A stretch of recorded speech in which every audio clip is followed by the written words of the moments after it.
You're listening to the 5-Minute Friday podcast episode of The Aligned Self. This is your host, Daniel J-Novi.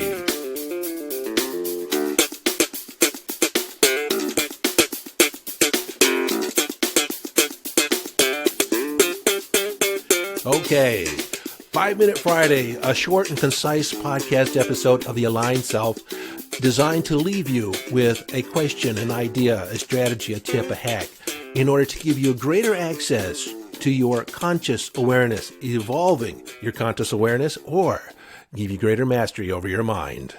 Now, this episode is actually based on a post that I made in the Aligned Self Podcast Listeners Facebook group. And if you're not yet a member, you're welcome to join. The link is in the show notes. Just find us on Facebook, the Aligned Self Podcast Listeners. And when you answer the questions, how did you find the Facebook group, say on the podcast? That's your secret handshake to get in the door. But this podcast episode is based on this idea of being a reverse paranoid. Reverse paranoid? Yeah, a paranoid person is someone that thinks that the world and everybody else is plotting against them. Like things just won't work out. That they have to watch their back. That sooner or later someone's going to, undermine them, cause them pain. Just worst case scenario. They're expecting it. When they set off on a new venture, the first thing that goes through their mind is, what if it goes wrong? What if things go astray? Before they ask a request or before they make a request, they expect the other person to say no, to reject them. What if they say no? What if I fail? It's the universe is against them. So a reverse paranoid is basically living in the idea that the universe has your back. Really living in this idea that the universe has your back, that everyone is plotting for your good fortune, that strangers on the street, they want you to succeed, that they're willing to give you money for no good reason, just because they like you. When you set off on a new venture, the idea is not that what will go wrong. What if everything goes right? What if every day is a good day, has the potential to be an amazing day, a phenomenal day? And the idea that, there might be a day now and then that springs up that is less than amazing, that's an error in the program. That's not to be expected. And you get upset like, oh my God, how did this show up?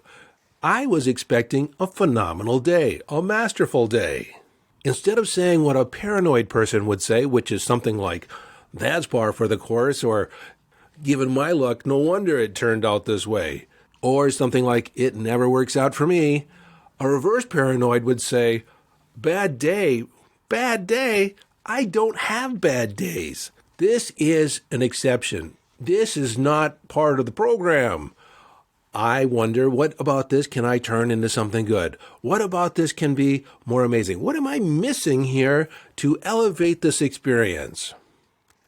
In your relationships, in your intimate relationships, you expect your partner to fall deeper and deeper in love with you each and every day. You expect that to happen for both of you over time, that, even more intimate, more expansive, more expressive, day in, day out, deeper connection.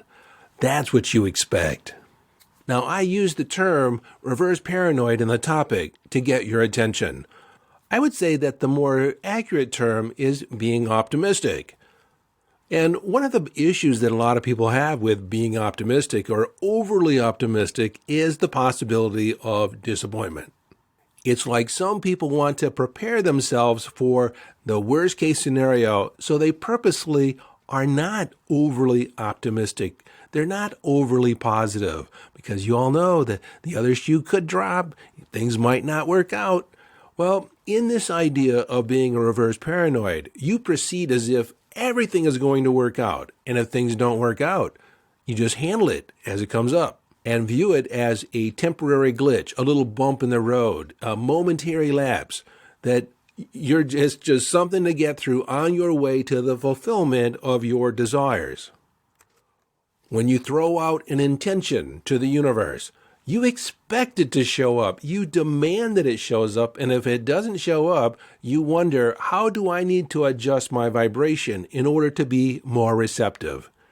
It's the idea and the belief that the universe has your back, that God, Goddess, all that is, and all the angels are conspiring on your behalf. And if things aren't showing up as fast as you want them to, it's not the universe that's withholding them. The responsibility lies with you. How can you be more receptive? How can you open up? How can you be more in alignment? How can you shift your vibration in order to be more in alignment with your intention? So my question to you, does any of this fly in the face of your current beliefs? Do you have any little BS detector in your mind that's saying, that's all well and good, but I don't think that's for me? That's a limiting belief somewhere in there that is preventing you from being a reverse paranoid, from being optimistic about your life, of really attracting, being in the mode of receiving all that's available to you. Okay, that's all I have on this, and I'm guessing that this is probably the closest I've come to a 5-Minute Friday ever. This is your host and friend, Daniel Dano V, urging you to follow your bliss, live your life from inner signals, and by all means, live the epic adventure.